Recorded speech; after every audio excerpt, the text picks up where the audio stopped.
Air India literally made me cry. ऐसा travel मैंने life में कभी नहीं करा। कोई चीज ऐसे जला हुआ टेस्ट आ रहा था तो में there was no entertainment system. 14 घंटे की फ्लाइट ना टॉर्चर बन गई थी मेरे लिए।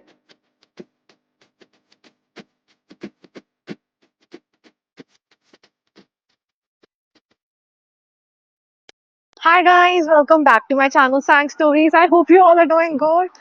So guys, बहुत लोग मुझसे पूछे हैं कि मैं कहाँ हूँ, कहाँ गायब हो गई हूँ। People who follow me on Instagram, they know कि मैं कनाडा आ चुकी हूँ, ठीक ठाक पहुँच गई हूँ।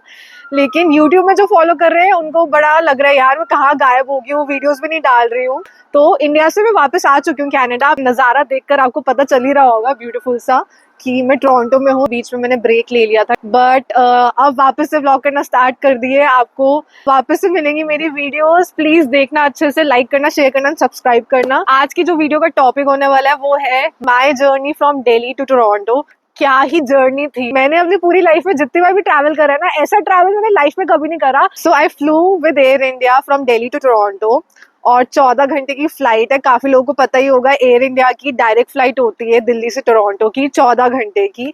And I think that's the only advantage या प्लस पॉइंट बोल सकते हैं जिसकी वजह से लोग ना थोड़ा प्रेफर कर लेते हैं एयर इंडिया को, क्योंकि इसके अलावा कुछ भी अच्छा नहीं है उसमें। सो इस वीडियो में मैं बताऊंगी आपको अपना experience of flying in economy in Air India. तो मैंने इकोनॉमी की टिकट्स बुक करी थी एयर इंडिया की, बट इकोनॉमी में भी एक बेटर ऑप्शन आता है जिसमें आप एक्स्ट्रा पैसे देकर इमरजेंसी डोर के पास जो सीट होती है ना विद एक्स्ट्रा लेग रूम, वो बुक कर सकते हो। 6-7 हज़ार रुपए एक्स्ट्रा डाले इकोनॉमी में और ये सीट बुक कर दी। तो हेलीकॉप्टर। सो गाइज, जाने दो, आवाज आ रही है। 2 साल पहले जब हम कनाडा मूव कर रहे थे तो पुनीत और मैं एयर इंडिया से ही आए थे एंड हमने बिजनेस क्लास बुक करी थी। वो वाला व्लॉग देखोगे ना तो आप खुश हो जाओगे, क्योंकि मैं भी बड़ी खुश थी। मेरा जो एक्सपीरियंस था ना एयर इंडिया बिजनेस क्लास का, बहुत ही अच्छा था। सीट्स बहुत ही कंफर्टेबल थी। डेफिनेटली बिजनेस क्लास आप बुक करो तो वो तो एक्सपेक्ट करोगे। खाना भी बहुत ही बढ़िया था and service was top class. Thinking that in mind I thought यार एयर इंडिया, हमारा तो एक्सपीरियंस अच्छा गया है तो 14 घंटे में पहुंच भी जाऊंगी, तो मैंने सोचा कि एयर इंडिया बुक कर देते हैं। तो गाइज अब मैं आपको लेकर चलती हूँ अपने साथ एयर इंडिया की फ्लाइट में to share my experience. So let's गो।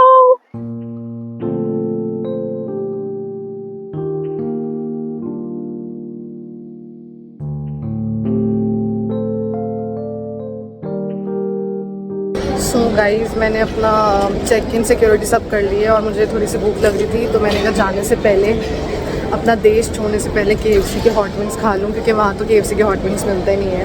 1.5 घंटा कुछ है मेरी बोर्डिंग स्टार्ट होने से पहले। जब मैं पहुँची थी एयरपोर्ट थोड़ा सा अजीब सा लग रहा था और रोना भी आ गया था। मेरे को घर की याद तो ऐसा लग रहा था पता नहीं कब मिलेंगे, कब क्या।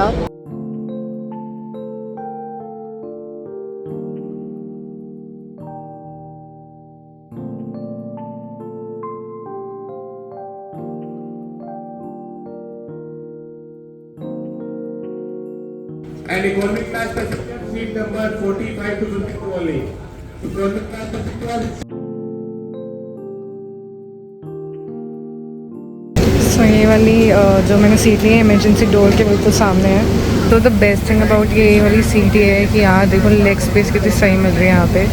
चाहे एयर इंडिया की सीट्स का हाल एक्चुअली इतना अच्छा नहीं है, बहुत ही ओल्ड इंफ्रास्ट्रक्चर है अभी भी, बट थोड़े से एक्स्ट्रा पैसे देकर आप इकोनॉमी में बिज़नेस क्लास के मज़े ले सकते हो आराम से। ये देखो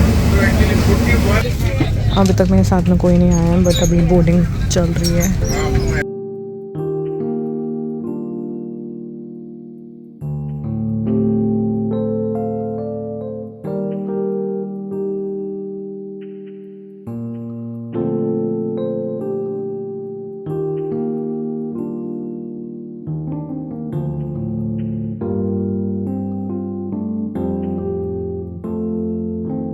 सो गाइज अभी तक आपने देख लिया होगा कि मैं बोर्ड कर चुकी हूँ फ्लाइट, बैठ गई हूँ, सेटल हो गई हूँ सीट में और ब्रेकफास्ट भी मिल चुका है। ब्रेकफास्ट आपने देख लिया होगा कि कितना बढ़िया ब्रेकफास्ट मिला है। सच्ची में नहीं बोली, सरकाज़म में बोल रही हूँ। वो कितना ड्राई था यार, वो इडली सांभर खाने लायक ही नहीं था। I mean, मेरा फेवरेट है साउथ इंडियन, बट ऐसा साउथ इंडियन देखकर तो ना मैंने कहा भाई मैं नहीं खाने वाली हूँ आगे से। साथ में एक और चीज थी, उपमा भी था, वो तो मैंने I just took a bite of it. तो मतलब वो उपमा तो ऐसा लग रहा था कि ओवर हीटेड नहीं हो जाती कोई चीज, ऐसे जला हुआ टेस्ट आ रहा था, तो वो तो मैंने खाया ही नहीं। तो इसके बाद गाइस जो सोच के मैंने पैसे एक्स्ट्रा खर्च करे थे कि एक कंफर्टेबल सीट मिले मुझे इमरजेंसी डोर के पास, लेकिन 14 घंटे की फ्लाइट में there was no entertainment system. मतलब वो जो स्क्रीन आप देख रहे हो ना, आपने देखा होगा, वो चल ही नहीं रहा था। जब मैंने स्टाफ को बुलाकर जो केबिन क्रू थे उनसे बोला, she was not at all bothered. So उसने बोला, we are sorry, this is not working from the ground and we can't do much about it. Seemed like it doesn't matter to her.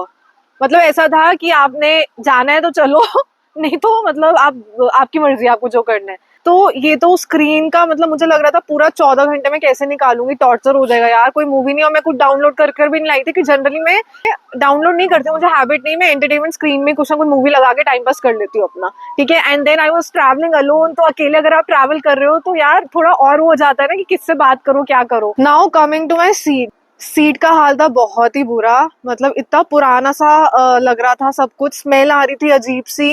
And then जो seat covers लगे हुए थे वो तेल के निशान, सर में तेल लगाओ, तेल के निशान नहीं रह जाते सीट्स में, अजीब सा था। और अजीब सी स्मेल भी आ रही थी, बहुत ही डर्टी डर्टी सा लग रहा था मुझे।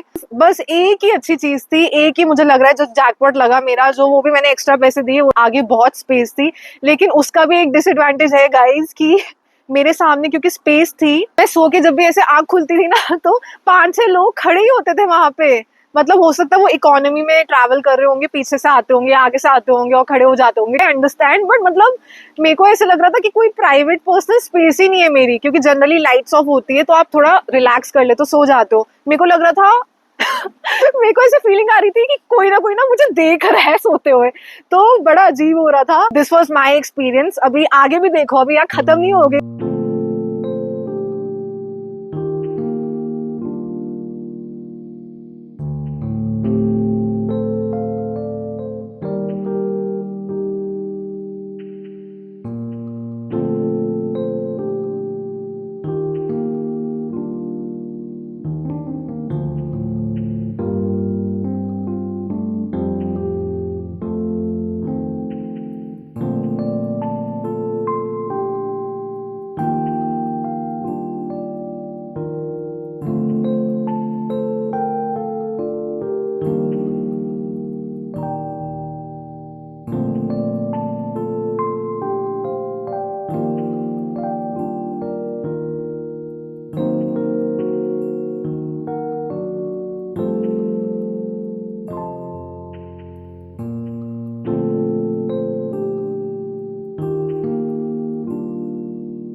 तो लंच में मिला, आपने देख ही लिया होगा, दाल, राइस, कोई मिक्स वेजिटेबल की सब्जी थी जो मुझे समझ ही नहीं आई क्या थी। और इस टाइम तक मेरी हालत ऐसी थी ना कि अभी जो भी खाने को मिलेगा ना, संगना प्लीज चुपचाप खा लियो, क्योंकि ब्रेकफास्ट सर्व हुआ था हमें 9 बजे और लंच हमें सर्व हुआ 4:30 बजे जाके। मतलब कितना गैप हो गया, 9, 10, 11, 12, 1, 2, 3, 4, 7-8 आवर्स का गैप। आई मीन मुझे समझ नहीं आ रहा था। और ऐसा नहीं कि मुझे थोड़ा अजीब लग रहा था, मेरे साथ में भी जो बंदे बैठे थे आगे पीछे, सब रेस्टलेस हो रहे थे, थिंकिंग कि खाना क्यों नहीं मिल रहा है, लंच क्यों नहीं मिल रहा है। और ऐसा नहीं है कि लंच के बीच में हमें स्नैक्स दिए गए थे, कुछ भी नहीं। वो भी आई थिंक टी सर्व हुई थी, टी कॉफी सर्व हुई थी, और उसके साथ हमें ड्राई फ्रूट्स या बिस्किट कुछ दिए थे। ओवर हीटेड खाना था। साथ में डेजर्ट भी दिया था, ऐसा नहीं डेजर्ट नहीं दिया था। गुलाब जामुन वगैरह आपने देखा, वो तो मैंने खाया ही नहीं। सो खाना वॉज नॉट गुड। मतलब मैं सच्ची बता रही हूँ, मैं अभी रोना नहीं चाहती हूँ, मेरे वहां पर ना खाना खाते हुए बस रोना निकल गया था। मतलब आंसू निकलने की देर थी, आंसू भर गए थे। एक तो मैं दिल्ली से आ रही थी टोरंटो, 4-5 महीने बाद निकाल के मेरे को वैसे ही रोना आ रहा था। यू फील सो हैवी, अपनी फैमिली को छोड़ के आप आ रहे हो, ऊपर से ऐसी फ्लाइट, ऐसा खाना, मतलब मम्मी का खाना इतना याद आ रहा था।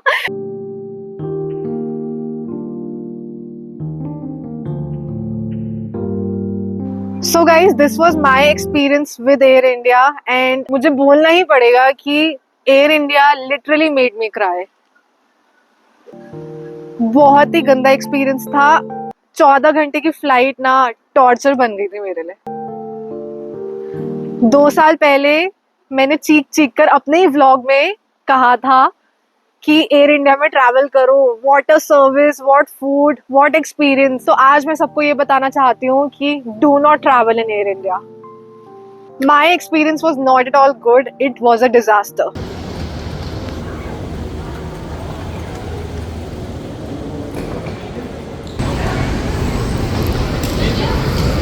फाइनली बैगेज मिल गया मुझे। अब चलते हैं बाहर पुनीत के पास। ये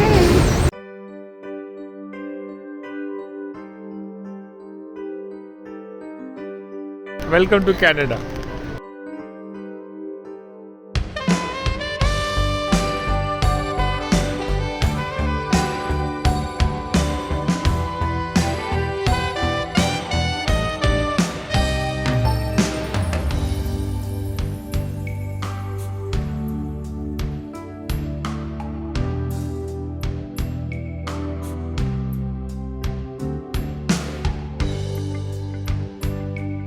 So guys, that's about it for this video. Please do like, share and subscribe to my channel, and I'll see you in my next video. Till then, bye.